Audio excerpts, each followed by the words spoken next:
Hello everybody, how's everyone doing today? How is everyone doing today? Today is going to be a really big day. We're going to see what the heck is happening with the Federal Reserve. What's happening with Jerome Powell. I haven't done a live in quite a while, so I thought why not make a live? It should be fun. I hope everyone's doing good. I hope you guys are getting my feed. Let me shout this out on Twitter, and we shall take it from there.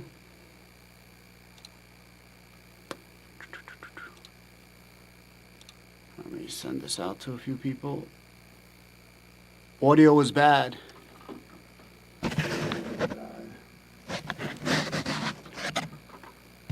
Your feedback is coming. Hold on a second. Is this better? Is this better, Terry?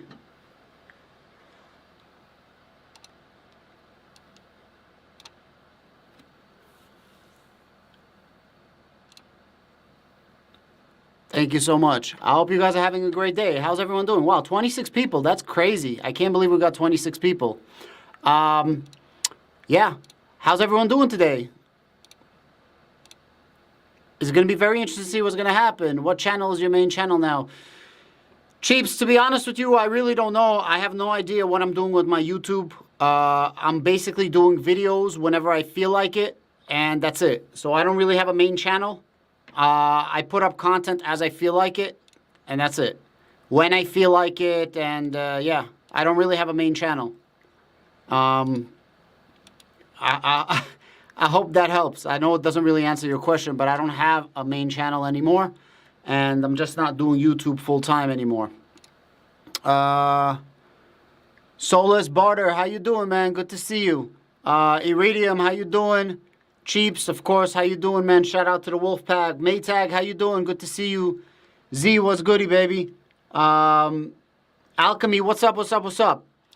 I hope you guys are doing good. So we're going to get the results in around 6 minutes, and then at 2:30, in around 36 minutes from now, Jerome Powell is actually going to speak, and I'm going to cover the speaking, and we'll see what's going to happen.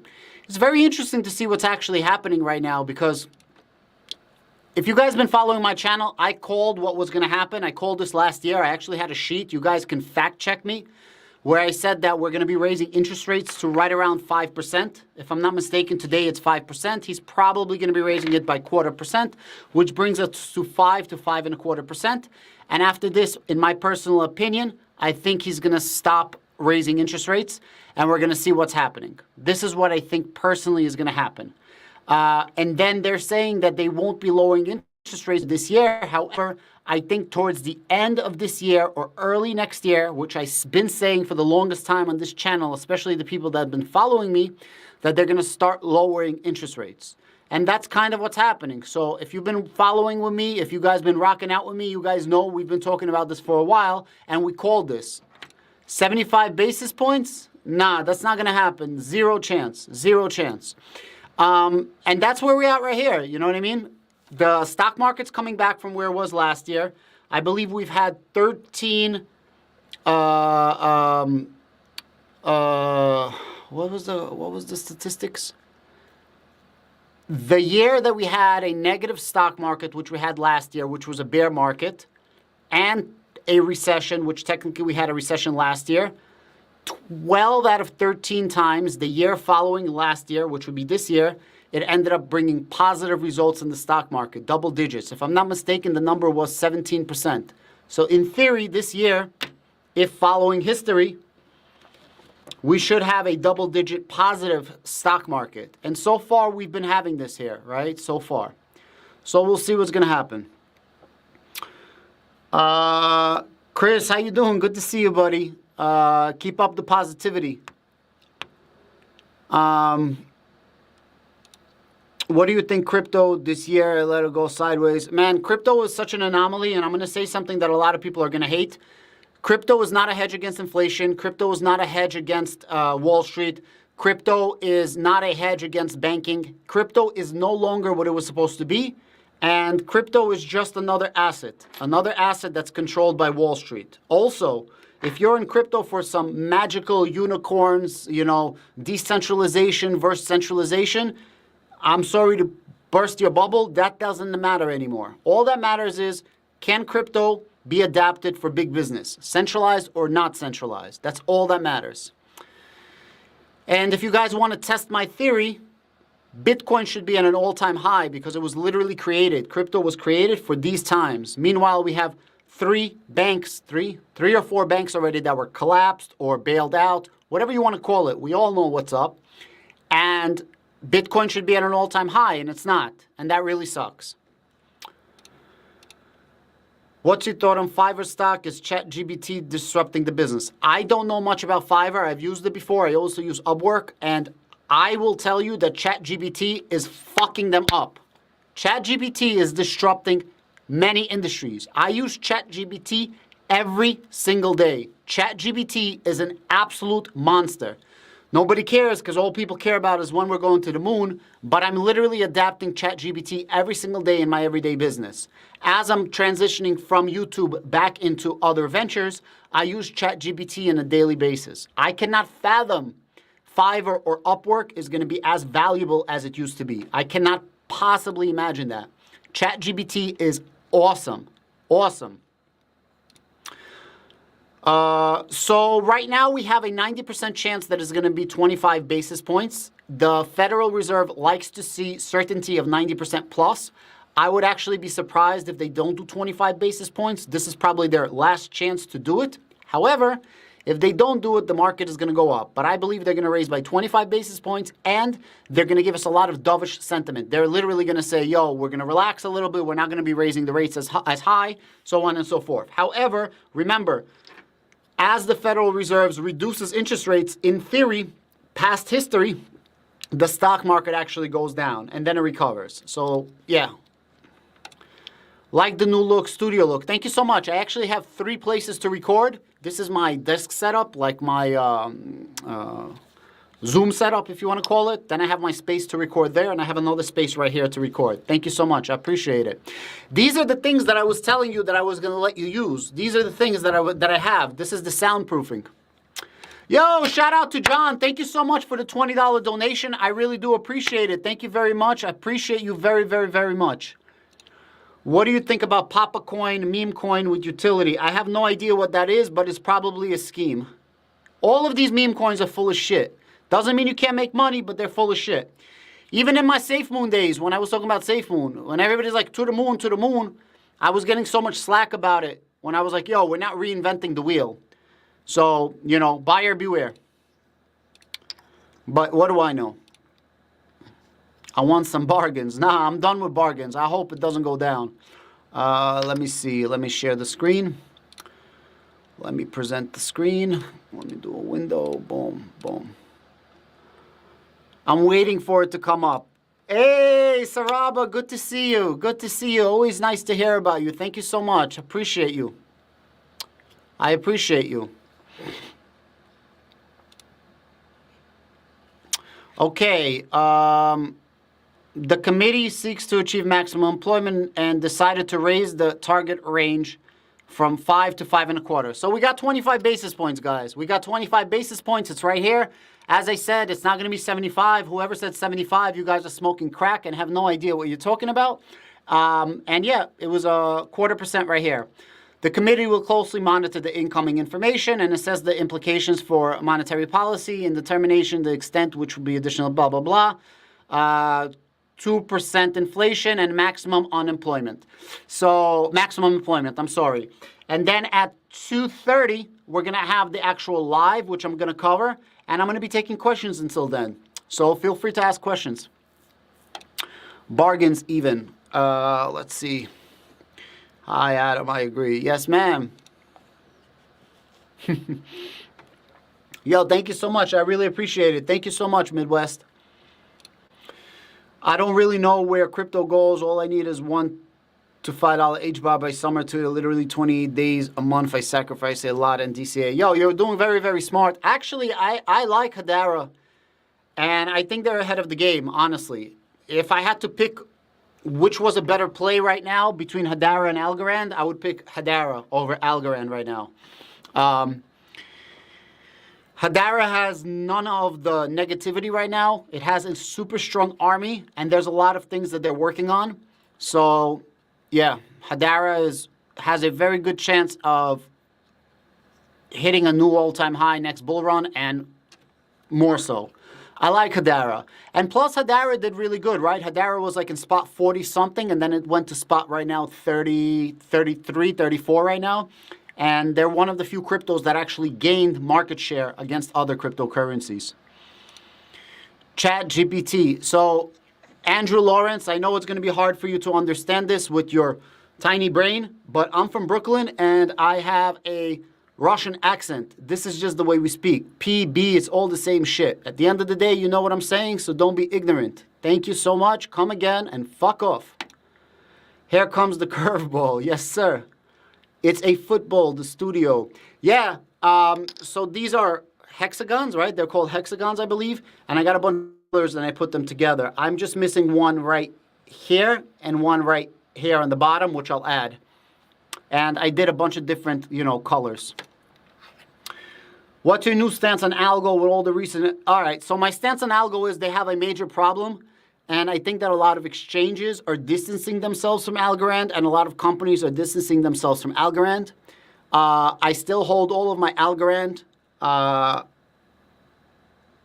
and it sucks. I can't really say anything. For me to say that I don't regret picking Algorand as my front horse would be a lie, right? Because everybody wants to make money. With that said, I think that the footing fundamentals, the technicals of Algorand are amazing. I think it's one of the best cryptocurrencies out there, but not all the time the best technology or the best wins. Sometimes it's not that. And right now, Algorand, unfortunately, is sucking dick, and it just keeps losing market share. It's like spot 41. When Stacy and Algorand Foundation took over, Algorand was on the 18th spot of CoinMarketCap. Now Algorand is on the 41st spot. Let that sink in. Algorand has no positivity going towards it. And I think that Jess, who's in charge of marketing for Algorand, is going to have a very hard time getting good marketing deals and relationships for Algorand, because people are probably going to be distancing themselves from Algorand. That's my opinion. With that said, I still hold all my Algorand, but yeah, bro. I wish I would have picked a different horse to put a lot of my money in, and I sold out of a lot of my other positions like Bitcoin and Ethereum and things like that. But you can't tell the future, man. It is what it is. Z, what's up, baby? Would you be interested in joining my crypto business? What is your crypto business? DM me. I am interested to do marketing full-time for a company. Like, I don't want to do YouTube videos anymore. I do them when I feel like it. That's why I don't make videos anymore. You don't really get paid doing this so much. The ad revenue is down a lot, and it is what it is. And I have other means to generate money. So I'm focusing more on my real estate. I'm focusing more on the stocks. I'm focusing more on building a new business. I just started an e-commerce business online from scratch. Maybe I'll make a video to show people how to actually start a Shopify business. But yes, I am interested in any potential opportunities. I would still like to make videos for people. I would like to join a project. I would like to join a team where I can be in charge of marketing or social media campaigns. I would like to make videos and content for a specific project. That would be really cool. So if you have something like that and you want to pay me not in some tokens and not in NFTs, if you want to pay me in actual crypto or actual fiat, I'm down to talk to anybody that wants somebody on their team to do content. If you have a business and you want content on your business, hey, let's do it. I love making content, but bro, it sucks. You take hours and you get paid like $5. It sucks. Nice. What's up, Chris? Man, yeah, F Safe Moon for sure. F Safe Moon for sure. Give me one moment. I will be back in one moment. Give me 1 second. Don't go no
Yeah, I'm so sorry about that. I just got a brand new baby girl, and I needed to help get her in the car. I'm so sorry about that. Shout out to all my fathers. Shout out to all my mothers out there. I appreciate you guys. Yo, buddies, party on with Patel and the Iceberg, for sure. What are your thoughts on Jasmine? I don't know anything about it, bro. I know that there's a lot of hype about it. And it's a token at the end of the day. I don't know much about it. Yeah.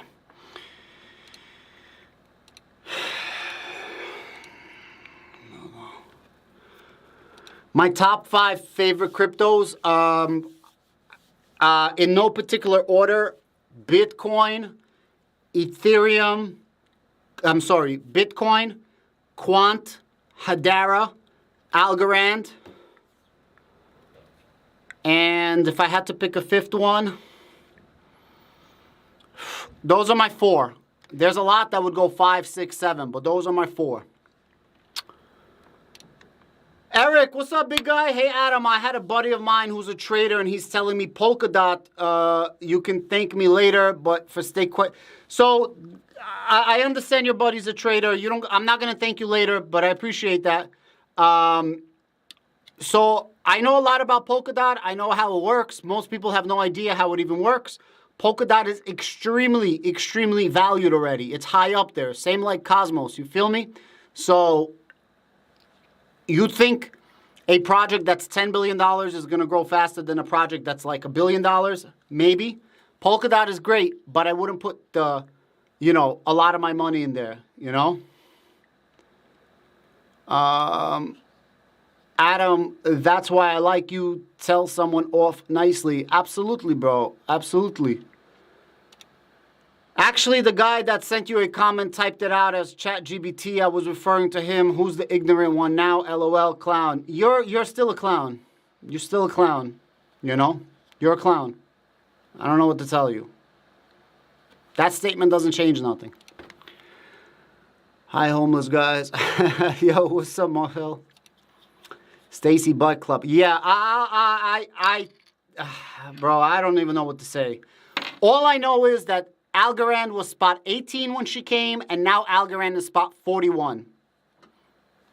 So many things were done wrong, and I hope that they can fumble and pick up the ball. That they could pick up the fumble. Thank you for your input. What about the internet computer? Oh, ICP, 5. Number 5 is ICP. Thank you. Number 5 is ICP. I started buying ICP when it was like spot 30-something, almost 40, and now it's on spot 28. A lot of people made fun of me. Most people don't understand how ICP works. ICP is actually a decentralized system where they're building a brand new internet. Most of these cryptocurrencies, if not all of them, they rely on AWS or Microsoft or Google for cloud. ICP does not. They have their own services online. Marketing for an innovative idea. Yo, DM me, brother. I'm willing to work. I have my creative juices. I know what sells. I know how to grow a channel. But honestly, it doesn't pay. Like, even these big YouTubers that have big channels are not making close to what they were. So I would like to make content, but I would need to do it as part of a team. So if you have something that's interesting and you want a team member and you want to pay for a team member who's going to do marketing videos, things like that, I'm down. What do you sell in the new e-commerce business? It is a baby apparel, so like customized baby stuff, pacifier clips, pacifiers, heaters, the silicone plates, things like that. I'm going to be making a lot of content for that, and you'll be checking it out. I actually have a channel for it. It's called, and I have a website too. It's called Little Bumble Bliss. Little Bumble Bliss, if you guys want to check it out. I'll be making a lot of content for that. Saraba, thank you so much. I appreciate the $5. Thank you so much. I'm really, really appreciating it. Thank you so much. I'm still holding Safe Moon. God bless you. I hope you make a lot of money, but you're probably going to get fleeced. He gets swatted. Mama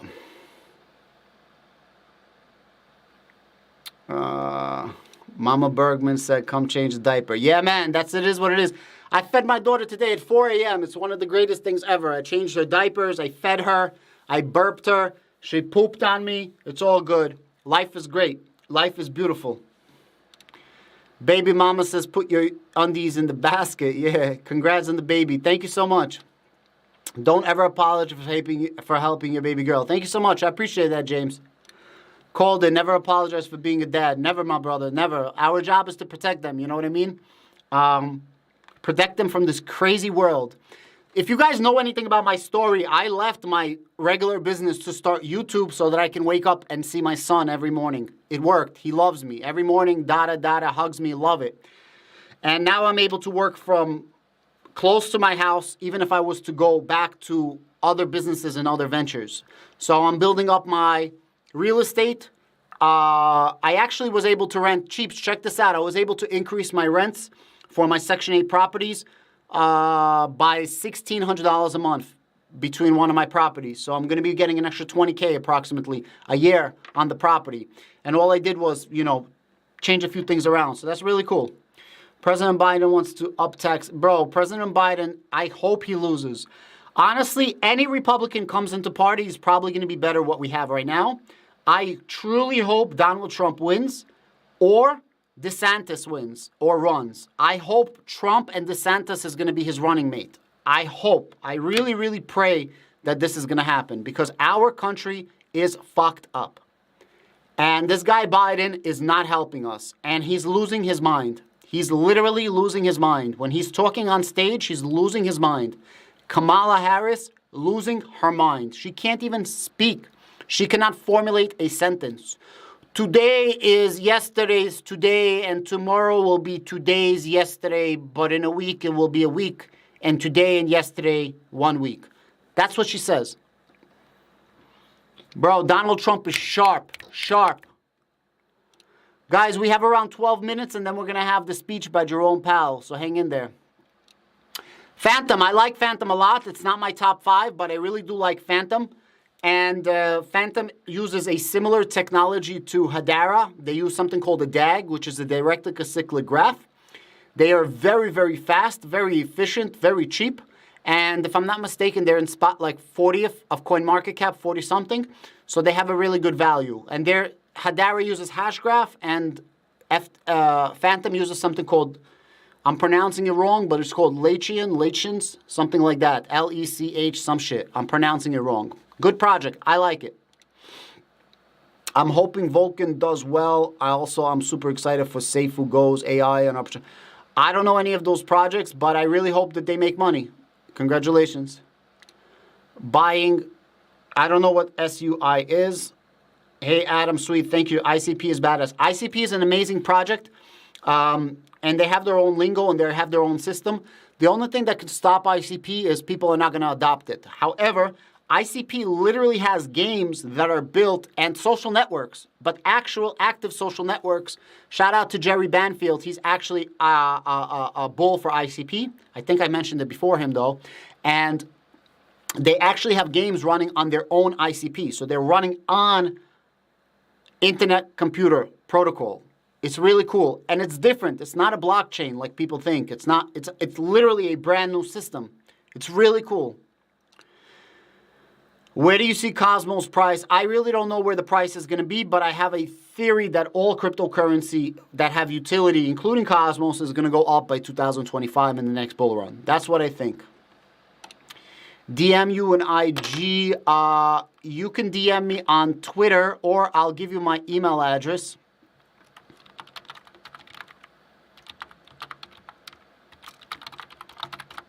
So I just sent you my email address. It's below. It's called adambergmanshow@gmail.com. Just send me an email and we'll set up a video call. Wolfpack baby, shout out. Yo, love you guys. Thank you.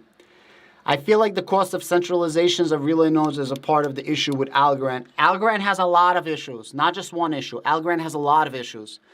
They have a huge issue with the hack on MyAlgo wallet. They have a huge issue with marketing. They have a huge issue with Stacy giving up funds for her bike club, which I believe that they said, we don't want your funds anymore. Now they have a huge issue with Gary Gensler. and now Jessica is going to have a huge issue with marketing. She's the chief marketing officer. She's going to have a big problem because I feel like a lot of people are going to try to distance themselves from Algorand. With that said, for now, I still hold my Algorand, and it is what it is. Listen, if Algorand held, forget about gaining, if Algorand just held its position, if you guys are wondering why I'm talking about crypto, this live is on 5 different channels. So if you guys have stock questions or economy questions or real estate, just ask. I'll answer them all. What was I saying?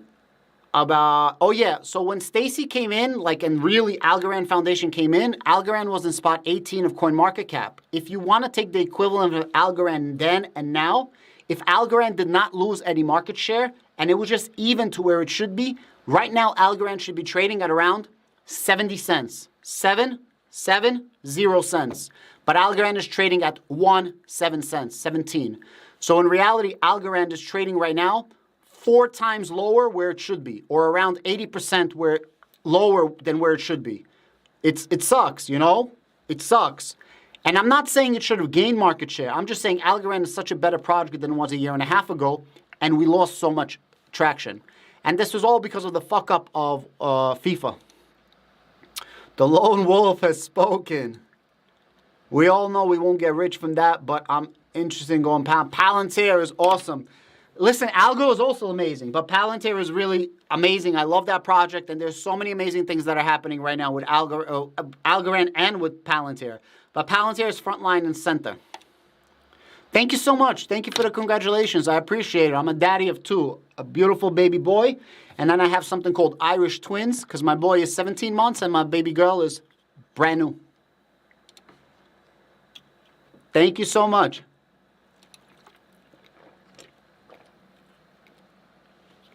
You got it, Big John. Thank you. Donald Trump is a businessman who will make America great again. I agree with you. I agree with you. That's exactly what we need. Listen, love him, hate him. Donald Trump was no bullshit, and he got shit done. And I believe that he's going to take his pettiness to the side, and pettiness from both parties, and he's going to work on America. That's why I believe in Donald Trump. I believe Donald Trump is going to come and work on America. That's what I got to say. And if you're a woman and you're voting Democratic Party, something's wrong.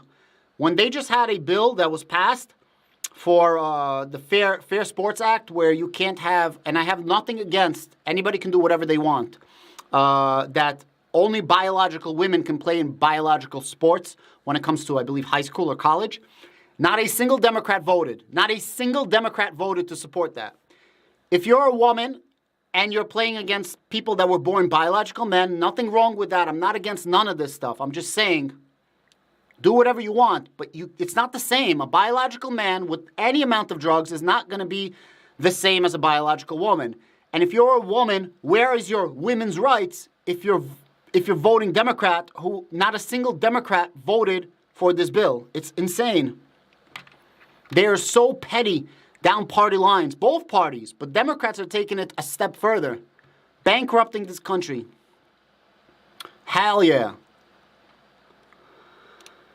Thanks. Yeah, my pleasure. I'm looking forward to getting your email. Hopefully we could do something together. I am looking for a job doing these. I don't want to leave this. I love this stuff. I love doing my investments, but I love making content. It just doesn't pay, and I'm putting so much time and effort into this. Fuck it. Hi, Adam. I love your show. I'm buying Algo at the moment as the price is too good to ignore. Adam, thank you so much. I appreciate it. Very, very sexy name. Adam means the first man. I'm assuming that you might be Polish, right? Adam is a very popular Polish name. I love Algorand. I just think that the technicals and what's happening is not the same, and sucks. It sucks. If Algorand was trading at 70 cents right now, I'll be so happy. But it's not. It's trading at 17, and I'm getting fucked. So, yeah. Do you think Rand Labs will sell a lot of algos? Honestly, I don't know, man. I think a lot of whales are selling Algorand. I think Algorand has so many problems.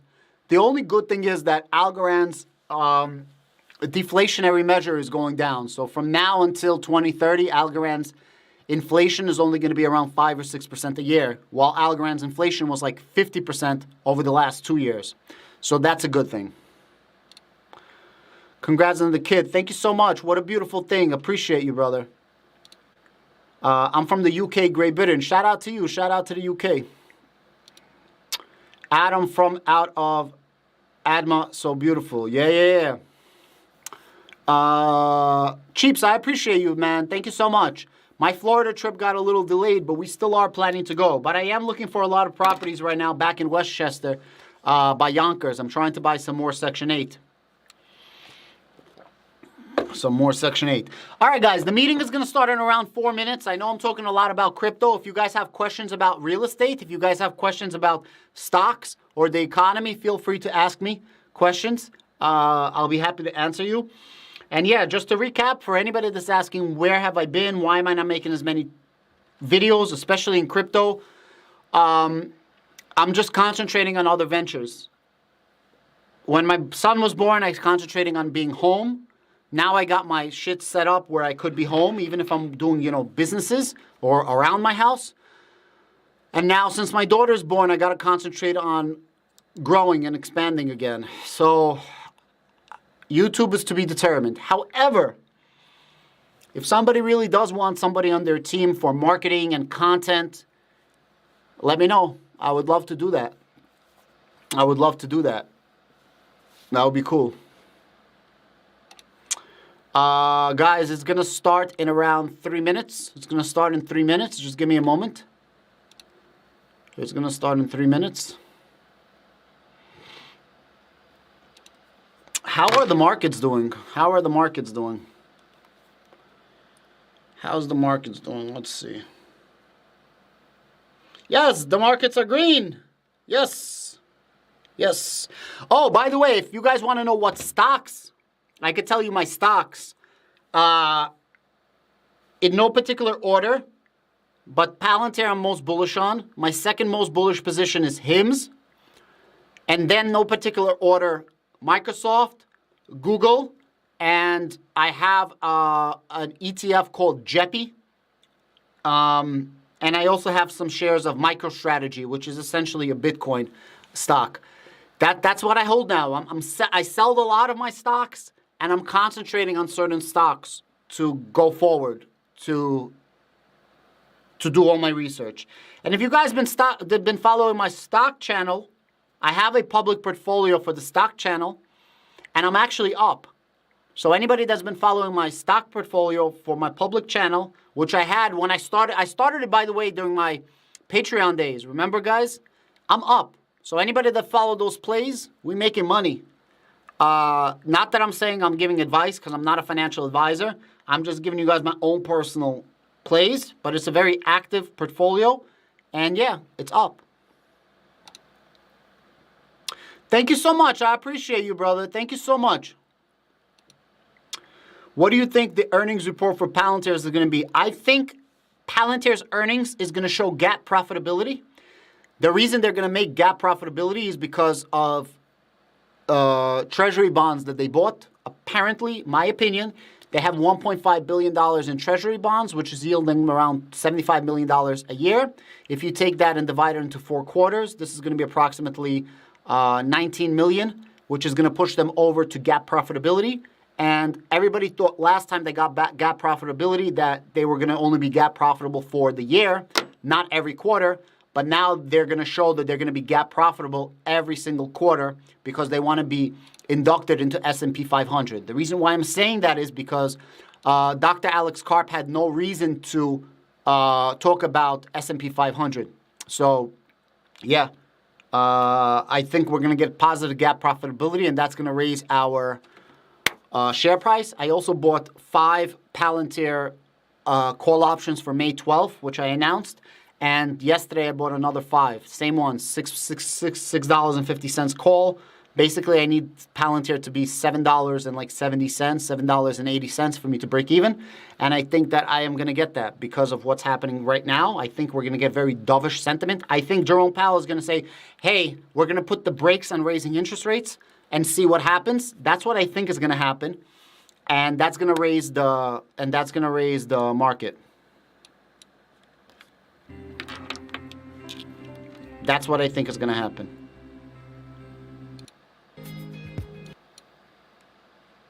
It's about to start, guys.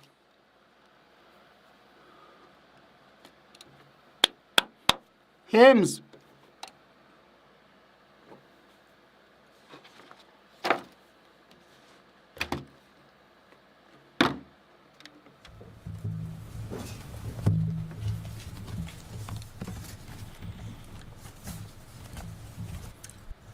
Good afternoon. Before discussing today's meeting, let me comment briefly on recent developments in the banking sector. Conditions in that sector have broadly improved since early March, and the U.S. banking system is sound and resilient. We will continue to monitor conditions in the sector. We're committed to learning the right lessons from this episode, and will work to prevent events like these from happening again. As a first step in that process, last week we released Vice Chair for Supervision Barr's review of the Federal Reserve's supervision and regulation of Silicon Valley Bank. The review's findings underscore the need to address our rules and supervisory practices to make for a stronger and more resilient banking system, and I'm confident that we will do so. From the perspective of monetary policy, our focus remains squarely on our dual mandate to promote maximum employment and stable prices for the American people. My colleagues and I understand the hardship that high inflation is causing, and we remain strongly committed to bringing inflation back down to our 2% goal. Price stability is the responsibility of the Federal Reserve. Without price stability, the economy does not work for anyone. In particular, without price stability, we will not achieve a sustained period of strong labor market conditions that benefit all. Today, the FOMC raised its policy interest rate by a 1/4 percentage point. Since early last year, we've raised interest rates by a total of 5 percentage points in order to attain a stance of monetary policy that is sufficiently restrictive to return inflation to 2% over time. We are also continuing to reduce our securities holdings. Looking ahead, we'll take a data-dependent approach in determining the extent to which additional policy firming may be appropriate. I will have more to say about today's monetary policy actions after briefly reviewing economic developments. The U.S. economy slowed significantly last year, with real GDP rising at a below-trend pace of 0.9%. The pace of economic growth in the first quarter of this year continued to be modest at 1.1%, despite a pickup in consumer spending. Activity in the housing sector remains weak, largely reflecting higher mortgage rates. Higher interest rates and slower output growth also appear to be weighing on business fixed investment. The labor market remains very tight. Over the first 3 months of the year, job gains averaged 345,000 jobs per month. The unemployment rate remained very low in March at 3.5%. Even so, there are some signs that supply and demand in the labor market are coming back into better balance. The labor force participation rate has moved up in recent months, particularly for individuals aged 25 to 54 years. Nominal wage growth has shown some signs of easing, and job vacancies have declined so far this year. But overall, labor demand still substantially exceeds the supply of available workers. Inflation remains well above our longer-run goal of 2%. Over the 12 months ending in March, total PCE prices rose 4.2%. Excluding the volatile food and energy categories, core PCE prices rose 4.6%. Inflation has moderated somewhat since the middle of last year. Nonetheless, inflation pressures continue to run high, and the process of getting inflation back down to 2% has a long way to go.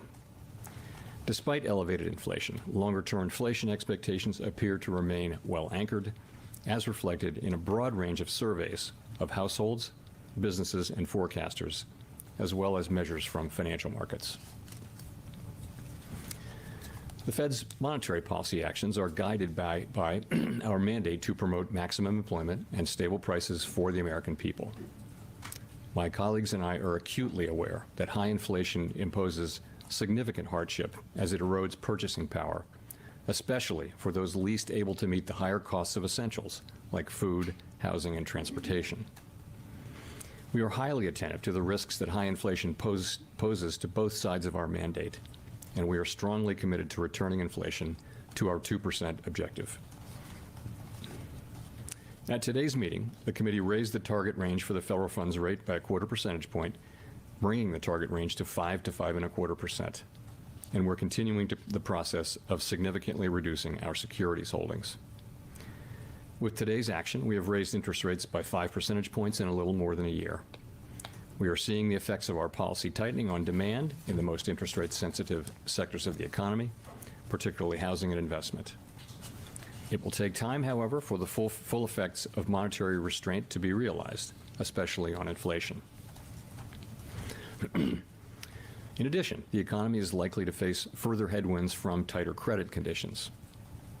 Credit conditions had already been tightening over the past year or so in response to our policy actions and a softer economic outlook. But the strains that emerged in the banking sector in early March appear to be resulting in even tighter credit conditions for households and businesses. In turn, these tighter credit conditions are likely to weigh on economic activity, hiring, and inflation. The extent of these effects remains uncertain. In light of these uncertain headwinds, along with monetary policy restraint we've put in place, our future policy actions will depend on how events unfold. In determining the extent to which additional policy firming may be appropriate to return inflation to 2% over time, the committee will take into account the cumulative tightening of monetary policy, the lags with which monetary policy affects economic activity and inflation, and economic and financial developments. We will make that determination meeting by meeting based on the totality of incoming data and their implications for the outlook for economic activity and inflation. And we are prepared to do more if greater monetary policy restraint is warranted. We remain committed to bringing inflation back down to our 2% goal and to keep our longer-term inflation expectations well anchored. Reducing inflation is likely to require a period of below-trend growth and some softening of labor market conditions. Restoring price stability is essential to set the stage for achieving maximum employment and stable prices over the longer run.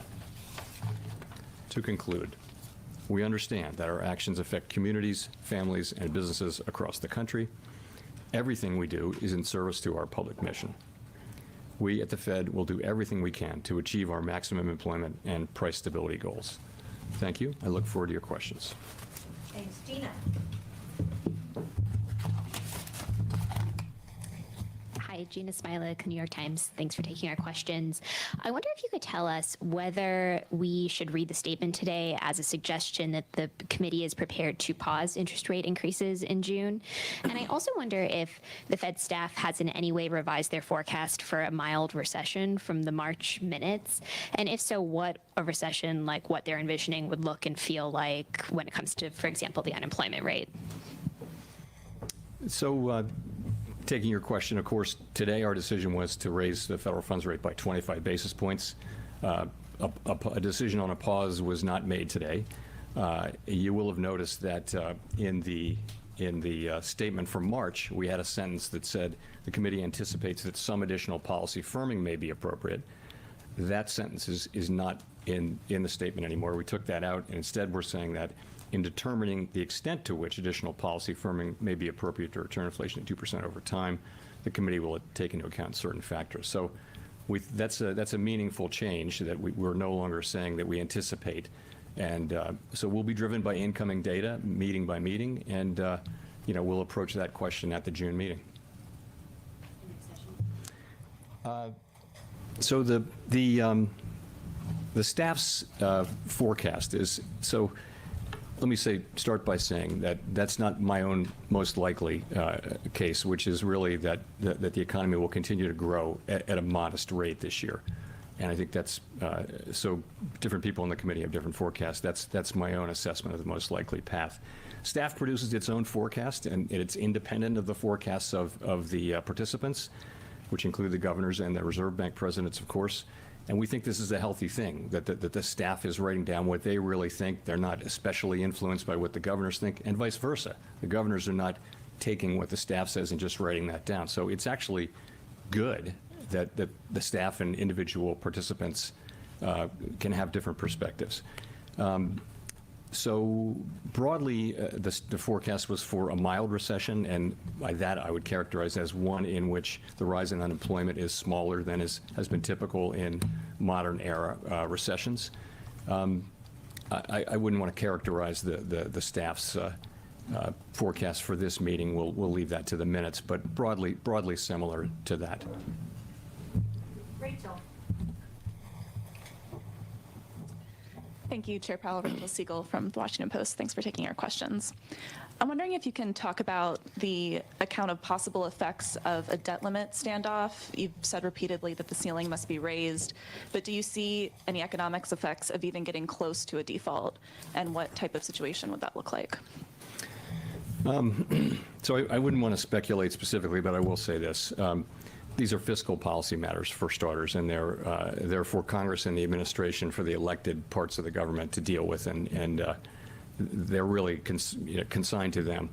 From our standpoint, I would just say this. It's essential that the debt ceiling be raised in a timely way so that the U.S. government can pay all of its bills when they're due. A failure to do that would be unprecedented. We'd be in uncharted territory, and the consequences to the U.S. economy would be highly uncertain and could be quite averse. So I'll just leave it there. We don't give advice to either side. We just would point out that it's very important that this be done. And the other point I'll make about that, though, is that no one should assume that the Fed can protect the economy from the potential, short and long-term effects of a failure to pay our bills on time. It would be so uncertain that it's just as important that we never get to a place where we're actually talking about or even having a situation where the U.S. government's not paying its bills. And just to follow up, was discussion around the uncertainty of a possible standoff, did that affect today's monetary policy decision at all? I wouldn't say that it did. It was, of course, it's something that came up. We talk a lot about risks to the outlook, and that come up. A number of people did raise that as a risk to the outlook. I wouldn't say that it was important in today's monetary policy decision yet. Steve. Mr. Chairman, oh, thank you, yeah, Mike. Steve Leisman, CNBC. Can you tell us what the Federal Reserve Board did in the wake of that February presentation where you were informed that Silicon Valley Bank and other banks were experiencing interest rate risks? And can you tell me what supervisory actions you've done in the wake of the recent bank failures to make sure that banks are currently appropriately managing interest rate risk? And kind of part three, but it's all the same question here. Do you still think this separation principle that monetary policy and supervision can be handled with different tools? Thank you. Sure. So the February 14th presentation, I didn't remember it very well, but now, of course, I've gone back and looked at it very carefully. I did remember it. And what it was a general presentation. It was an informational briefing of the whole board, the entire board. I think all members were there.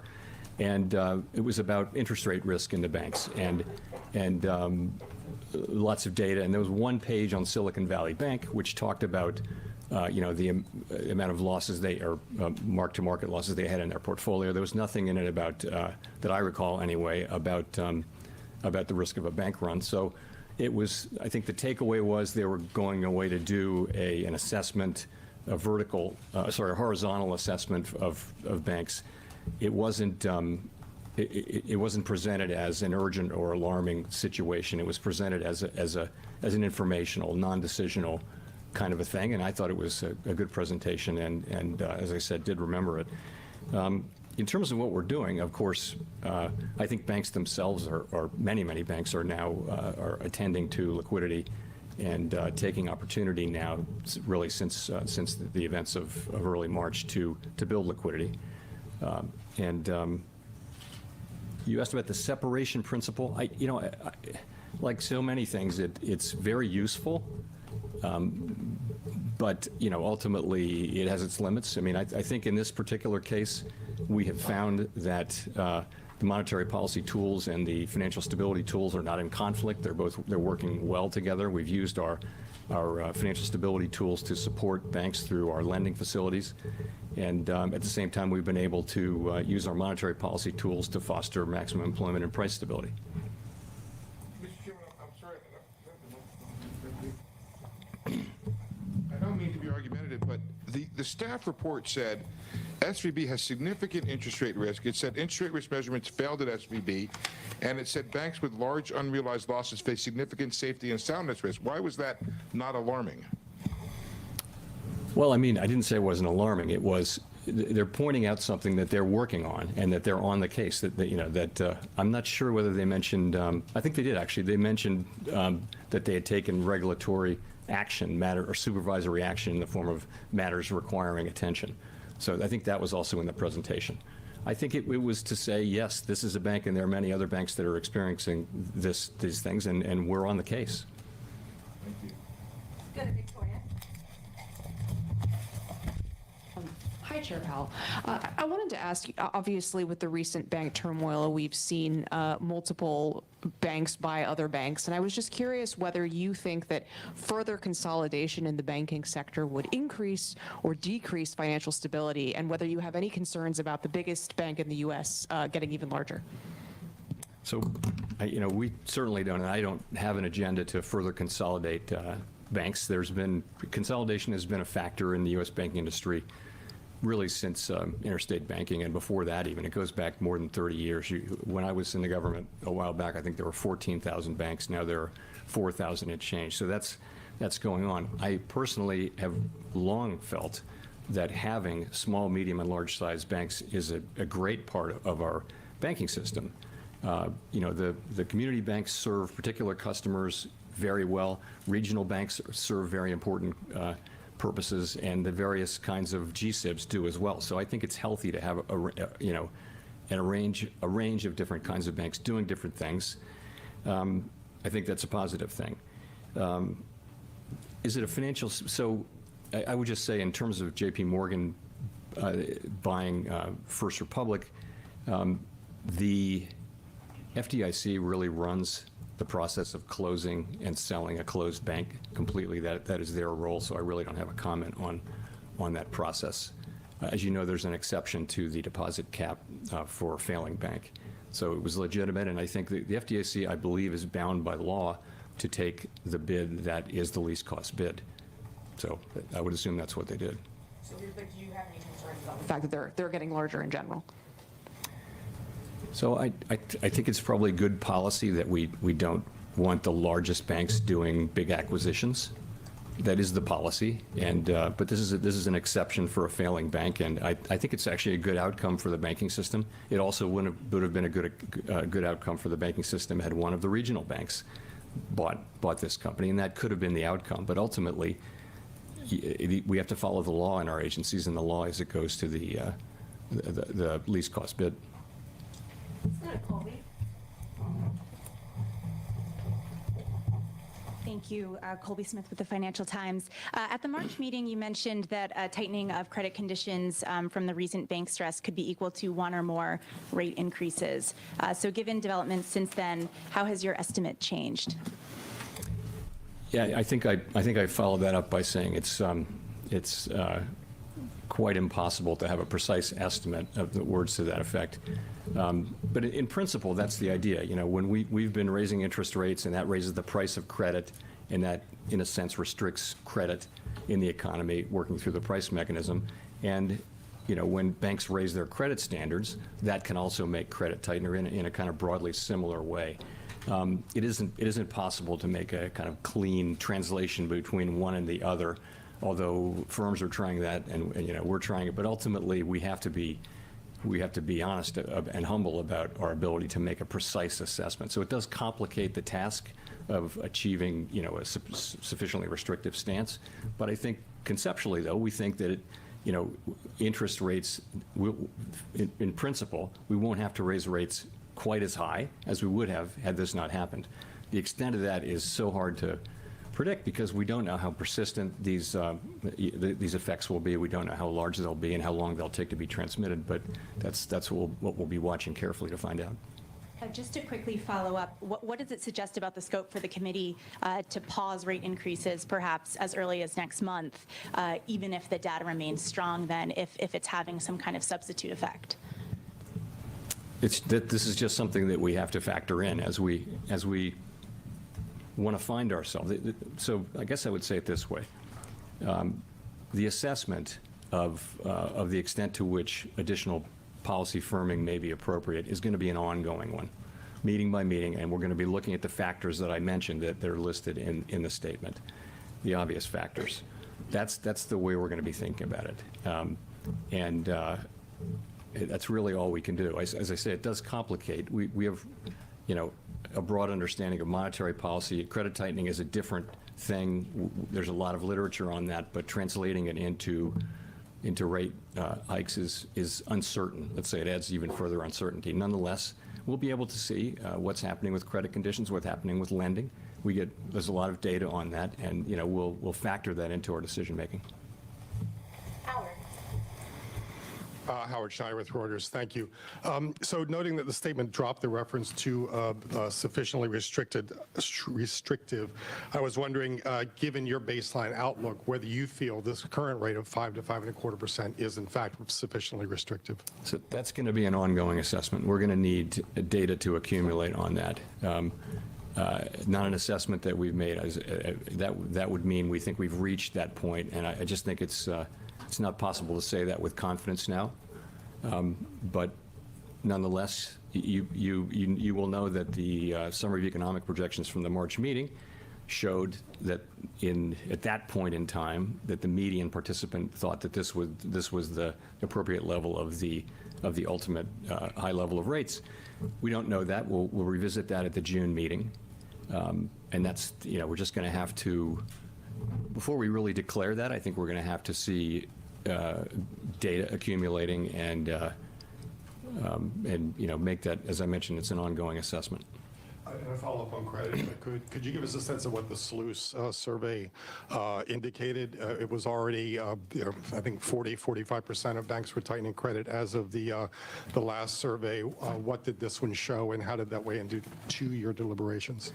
So we're going to release the results of the SLUS on May 8th, in line with our usual time frame. And I would just say that the SLUS is broadly consistent when you see it with how we and others have been thinking about the situation and what we're seeing from other sources. You will have seen the Beige Book and listened to the various earnings calls that indicate that mid-sized banks some of them have been tightening their lending standards. Banking data will show that lending has continued to grow, but the pace has been slowing really since the second half of last year. Go to Nick. Nick Timmeros of the Wall Street Journal. Chair Powell, the argument around the end of last year and the beginning of this year to slow down the pace of increases was to give yourself time to study the effects of those moves. After the bank failures in March, as you've discussed, the Fed staff projected a recession starting later this year. So my question is why it was necessary to raise interest rates today, or put differently, if the whole point of slowing down the pace was to see the effects of your moves, and now you've, for the last 2 meetings, been seeing the effects of those moves. Why did the committee feel it was necessary to keep moving? Well, the reason is that again, with our monetary policy, we're trying to reach and then stay at for an extended period, a level of policy stance that's sufficiently restrictive to bring inflation down to 2% over time. And that's what we're trying to do with our tool. I think slowing down was the right move. I think it's enabled us to see more data, and it will continue to do so. So we really we have to balance. We always have to balance the risk of not doing enough and not getting inflation under control against the risk of maybe slowing down economic activity too much. And we thought that this rate hike, along with the meaningful change in our policy statement, was the right way to balance that. And just to follow up, what you said in response to Howard's question, you'll need data to accumulate to determine if this is a sufficiently restrictive stance. Does that data need to accumulate, or could it accumulate over a longer period than a 6-week intermeeting cycle? As I mentioned, I would just say that this assessment will be an ongoing one. You can't, with economic data, you can't. You've seen, take inflation for it. Look back. We've seen inflation come down, move back up 2 or 3 times since March of 2021. We've seen inflation have a few months of coming down and then come right back up. So I think you're going to want to see that, that a few months of data will persuade you that you've got this right, kind of thing. And we have the luxury. We've raised 500 basis points. I think that policy is tight. I think real rates are probably that you can calculate them many different ways, but one way is to look at the nominal rate and then subtract a reasonable estimate of let's say 1-year inflation, which might be 3%. So you've got 2% real rates. That's meaningfully above what most people many people anyway, would assess as the neutral rate. So policy is tight, and you see that in interest-sensitive activities, and you also begin to see it more and more in other activities. And if you put the credit tightening on top of that and the QT that's ongoing, I think you feel like we may not be far off or possibly even at that level.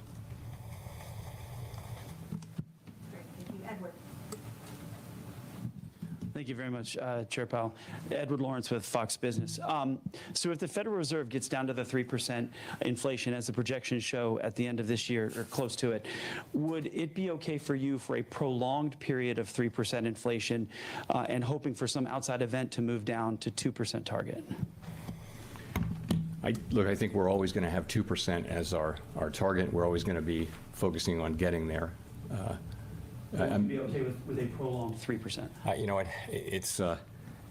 Let me just say that's not what we're looking for. We're looking for inflation going down to 2% over time. I mean, that's not a question that's in front of us, and it would depend on so many other things. But ultimately, we're not looking to get to 3% and then drop our tools. We have a goal of getting to 2%. We think it's going to take some time. We don't think it'll be a smooth process, and I think we're going to need to stay at this for a while.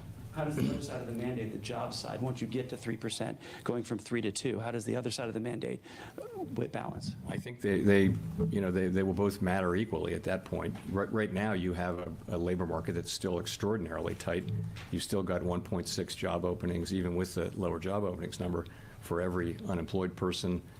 We do see some evidence of softening in labor market conditions, but overall, you're near a 50-year low in unemployment.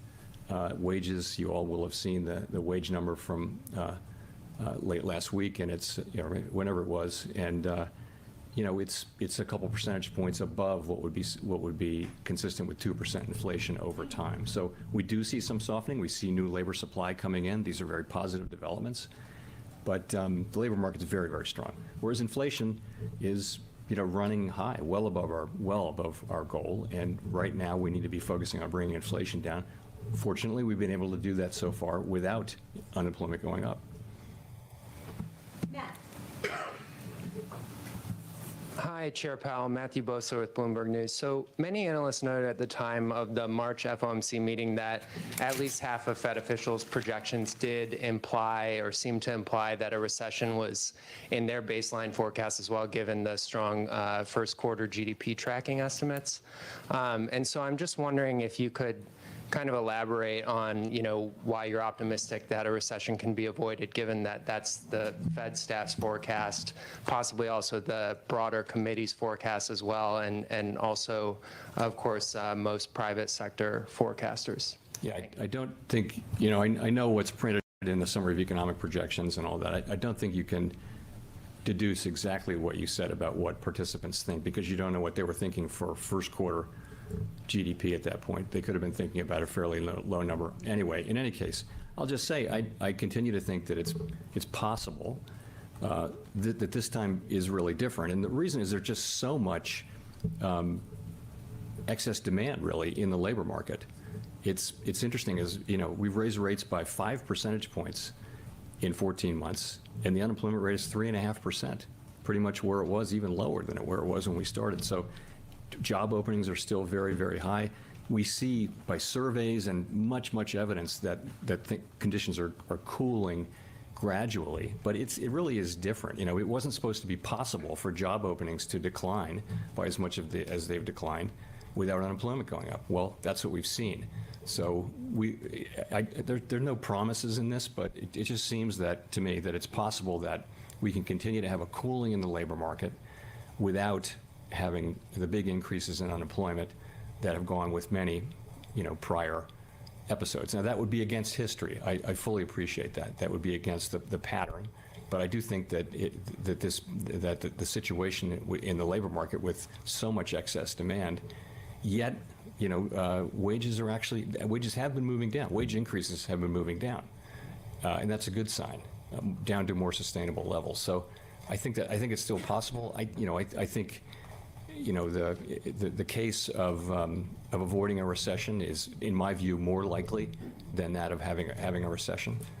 But it's not that the case of having a recession is, I don't rule that out either. It's possible that we will have what I hope would be a mild recession. The committee also noted in March that wage growth was still well above levels that would be consistent with 2% inflation. Do you see that as well? And could you kind of explain, how you come to that judgment? Sure. So we look at a range of wage measures, and then that's a nominal. And then so you assume wages should be equal to productivity increases plus inflation. And so you can look at the employment compensation index, average hourly earnings, the Atlanta wage tracker, compensation per hour, basically those four and many others, and you can look at what they would have to run at over a long period of time for that to be consistent with 2% inflation. They can deviate. Corporate margins can go up and down, and there is a feature of long expansions where they do go down, where labor gets a bigger share toward later in a recession. Later in an expansion. So, yeah, and we calculate those, and you have to take the precision with a degree of salt. But I would say that what they will show is that, if wages are running at 5%, 3% is closer to where they need to be. Wage increases closer to 3%, roughly, is what it would take to be consistent with inflation over a longer period of time. By the way, I do not think that wages are the principal driver of inflation. You're asking me a very specific question. I think there are many things. I think wages and prices tend to move together, and it's very hard to say what's causing what. But I've never said that, that wages are really the principal driver, because I don't think that's really right. Great. Chris Rugaber at Associated Press. Well, you mentioned profit margins.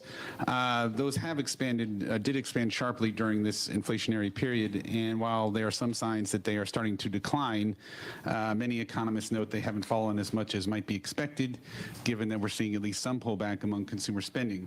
So, speaking of causes of inflation, do you see expanded profit margins as a driver of higher prices? And if so, would you expect them to narrow soon and contribute to reduced inflation in the coming months? So higher profits and higher margins are what happens when you have an imbalance between supply and demand. Too much demand, not enough supply. And we've been in a situation in many parts of the economy where supply has been fixed or not flexible enough. And so, the way the market clears is through higher prices. So I think as goods pipelines have gotten, back to normal, so that we don't have the long waits and the shortages and that kind of thing, I think you will see inflation come down, and you'll see corporate margins coming down as a result of a return of full competition, where there's enough supply to meet demand, and then you're really back to full competition. That would be the dynamic I would expect. Michael McKee from Bloomberg Radio and Television. Can you tell us something about what your policy reaction function is, your policy framework is going forward? When you look at the economy at the next meeting, are you looking at incoming data, which is by definition backward looking? Are you going to be forecasting what you think is going to happen? Are you ruling out the rate cuts that the market has priced in?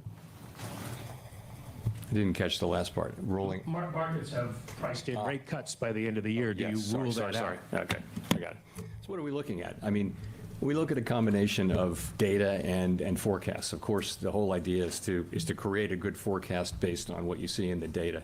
So we're always looking at both, and it will, of course, it'll be the obvious things. It'll be readings on inflation. It'll be readings on wages, on economic growth, on the labor market, and all of those many things. I think a particular focus for us going now over the past 6-7 weeks now and going forward is going to be what's happening with credit tightening.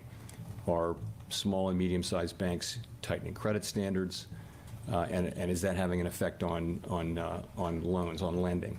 And so we can begin to assess how that fits in with monetary policy. That'll be an important thing.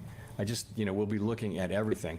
It's, again, I would just point out, we've raised rates by 5 percentage points. We are shrinking the balance sheet. And now we have credit conditions tightening, not just in the normal way, but perhaps a little bit more due to what's happened. And we have to factor all of that in and make our assessment of whether our policy stance is sufficiently restrictive. And we have to do that in a world where policy works with long and variable lags. So this is challenging, but we will make our best assessment, and that's what we're thinking. What about the idea of rate cuts? Yeah, so we on the committee have a view that inflation is going to come down, not so quickly, but it'll take some time. And in that world, if that forecast is broadly right, it would not be appropriate to cut rates, and we won't cut rates. If you have a different forecast, and markets have been from time to time pricing in quite rapid reductions in inflation, we'd factor that in, but that's not our forecast. And of course, the history of the last 2 years has been very much that inflation moves down. Particularly now, if you look at non-housing services, it really hasn't moved much, and it's quite stable. And so we think demand will have to weaken a little bit, and labor market conditions may have to soften a bit more to begin to see progress there. And again, in that world, it wouldn't be appropriate for us to cut rates. Courtney? Courtney Brown from Axios. I'm curious how you view the role of the overnight reverse repo facility in the context of the current banking stress. Do you think it's contributing to the stress by making it more attractive for money market funds to compete with banks for deposits? And did the committee discuss any changes to the structure of the facility, or do you see that being put on the table in the future? Thanks. Sure. So we looked at that very carefully, as you would imagine, and it's really not contributing, we don't think now. It hasn't actually been growing. It moved up, it moved down, and then moved back up to where it was. What happened in the when there were the big deposit flows, which by the way have really stabilized now, what happened was institutional investors took their uninsured deposits and put them in government money market funds, which bought paper from the Federal Home Loan Banks and things like that. Over the course of maybe the last year, retail investors had been gradually, as they do in every tightening cycle, they've been gradually moving their deposits into higher yielding places such as CDs and other things, including money market funds. So that's a gradual process that is quite natural and happens during a tightening cycle. What was unusual really was the institutional investors moving their uninsured deposits and spreading them around and things like that. But it doesn't seem to have had any effect overall on over the overnight repo facility. That is really there to help us keep rates where they're supposed to be, and it's serving that purpose very well.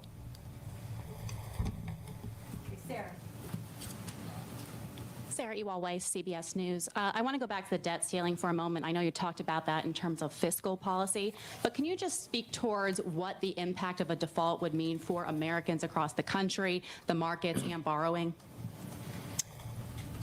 Yeah, I would just say it's. I don't really think we should be.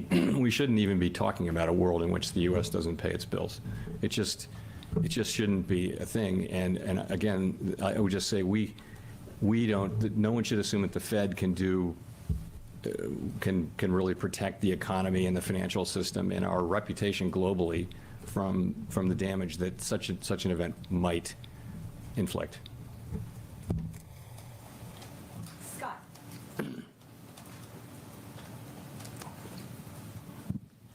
Thanks, Mr. Chairman. Scott Horsley from NPR. In his report last week, Vice Chair Barr identified a couple of the factors that he thought contributed to the regulatory, the supervisory lapses at Silicon Valley Bank. A policy change in 2019 to exempt all but the biggest banks from strict scrutiny, and also what he called a sort of cultural shift towards less aggressive oversight. You were here in 2019. Do you share that view, and what would it take to get the stronger oversight that you and he said in your release would be necessary?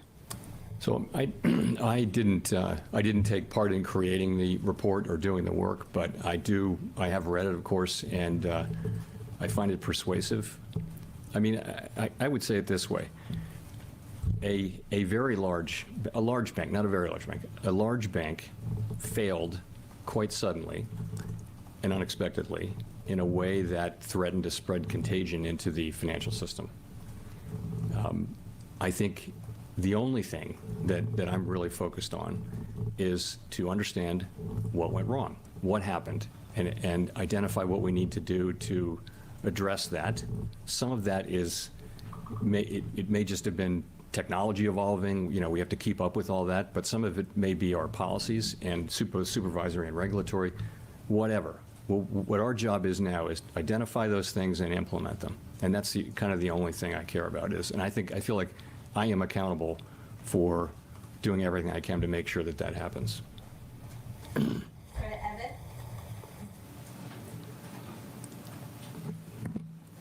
Thank you. Evan Reiser with M&I Market News. Chair Powell, are we in the early stage or nearing the end stage of the banking turmoil among regional banks? And secondly, do you still have a bias to tighten rates? Is that what the statement is saying? So, I guess I would say it this way. There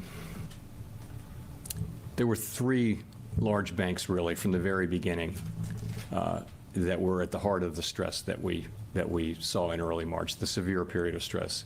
Those have now all been resolved, and all the depositors have been protected. I think that the resolution and sale of First Republic kind of draws a line under that period of, is an important step toward drawing a line under that period of severe stress, okay? I also think we are very focused on what's happening with credit availability, particularly, you know, with what you saw in the beige book, and you will see in the SLOOS is small and medium-sized banks who are feeling that they need to tighten credit standards, build liquidity. What's going to be the macroeconomic effect of that?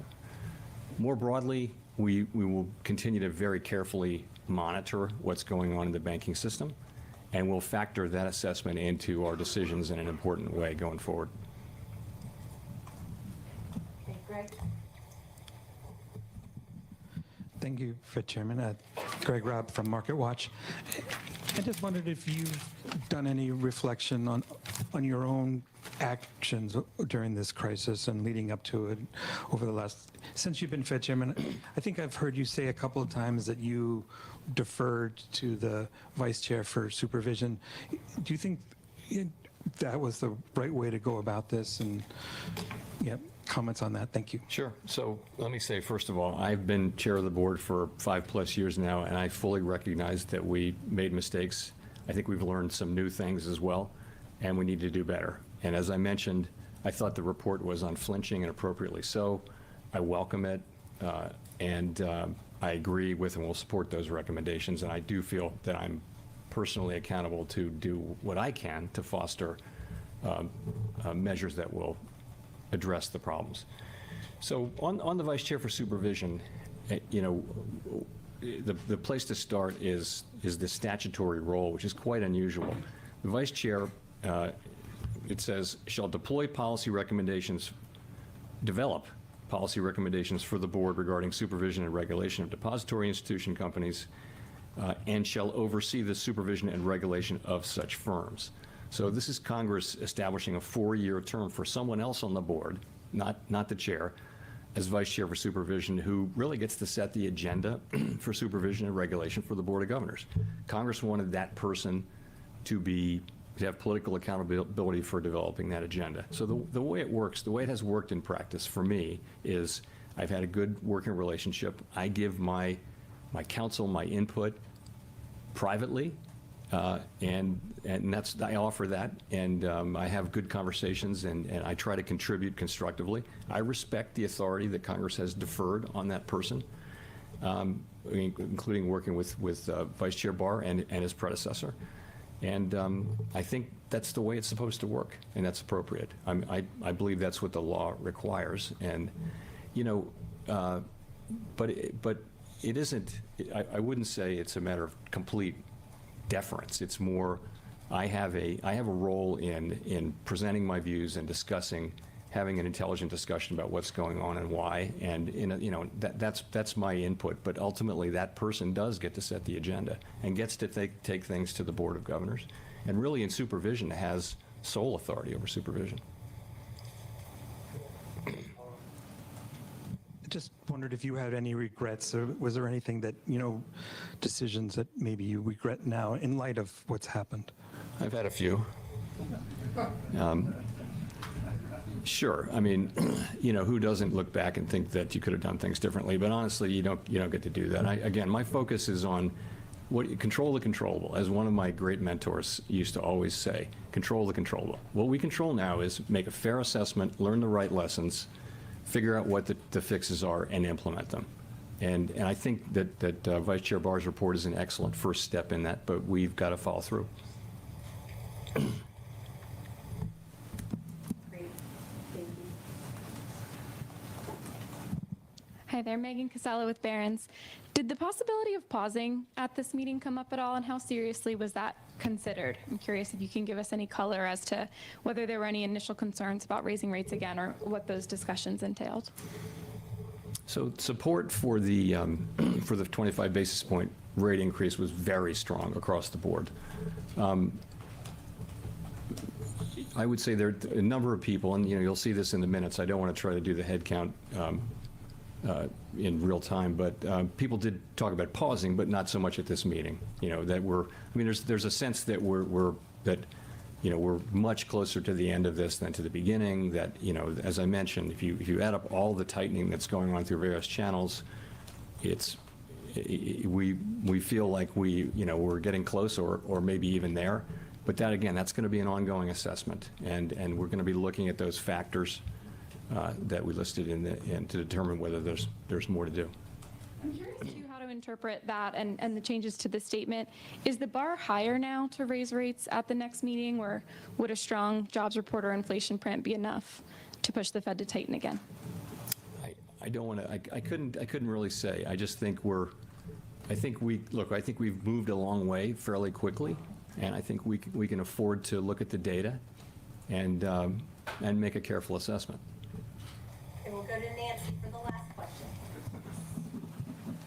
Hi, Chair Powell. Nancy Marshall-Genzer with Marketplace. You mentioned a few times about the lessons you learned from the banking crisis, that you would learn the right lessons. What are those lessons? Well, I just would start with something that's changed, really, which is the run on Silicon Valley Bank was out of keeping with the speed of runs through history. And that now needs to be reflected in some way in regulation and in supervision. We know now that we know it's possible. I think no one thought that was possible. No one had. I'm not aware of anybody thinking that this could happen quite so quickly. So I think that, that will play through. It will be up to Vice Chair Barr to really take the lead in designing the ways to address that. But I think that's one thing. I guess I would just say that then we're going to revisit. It's pretty clear to me anyway. It's clear that we need to strengthen both supervision and regulations for banks of this size, and I'm thinking that we're on track to do that as well. Can you be any more specific on stress testing or looking at banks that have specific concentrations in certain parts of the economy? Yeah, that's what Vice Chair Barr's role really is, and he'll take the lead on that. Okay, thank you. Thank you.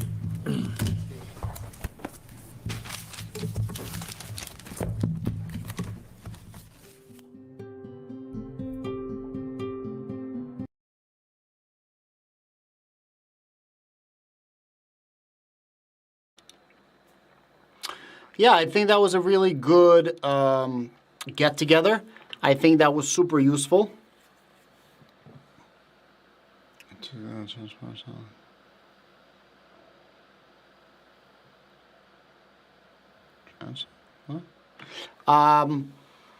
And yeah, I think it's exactly what we said it was going to be. It's going to be 25 basis points rate hike, which we got.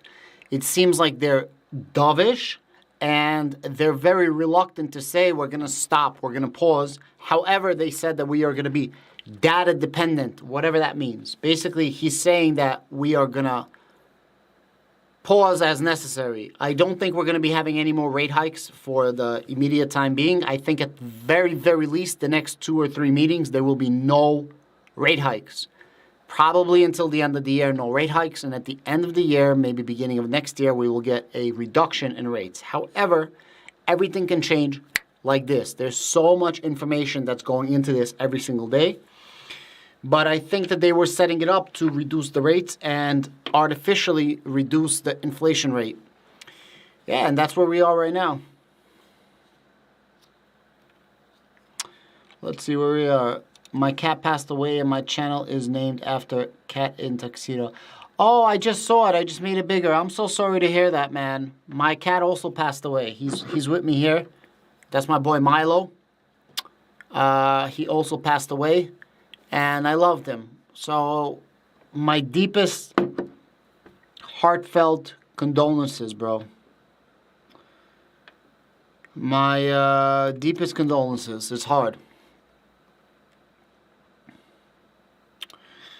Restrict digital. Shout out Freedom for All. Shout out, shout out. I don't know. I didn't get that last part. I believe I'm going to get out of here. And I will talk to you guys later. I don't know. And we'll see what's going to happen later. Thank you so much for being here with me. I appreciate it. Maybe if I do have interest, maybe I'll make videos on Patreon only. I don't have one right now. And right now I just don't have any desire to make too many videos. I'm still making Palantir videos and hymns videos. But my crypto right now, I completely don't want to make any videos. I'm so sorry for Milo. Yeah, thank you so much, Saraba. I appreciate it. He's in a better place. He went peacefully. Went to the vet. I did everything I possibly can to have saved him. I spent thousands and thousands and, well, I think it's like tens of thousands to save him and to support him and medicines and doctors. But it is what it is. So thank you so much for the support. Oh, thank you so much. I really appreciate it. I do appreciate it. Thank you. I don't mind making videos here and there, but right now I'm just making videos whenever I feel like it instead of like acting like it full time. Now I'm just doing YouTube for whenever I feel like it, and I'll make a video here and there. We'll see. There's just no compensation there for you, and it really sucks to make videos and, you know. Anyways, guys, thank you so much. I appreciate you. God bless. Enjoy your families.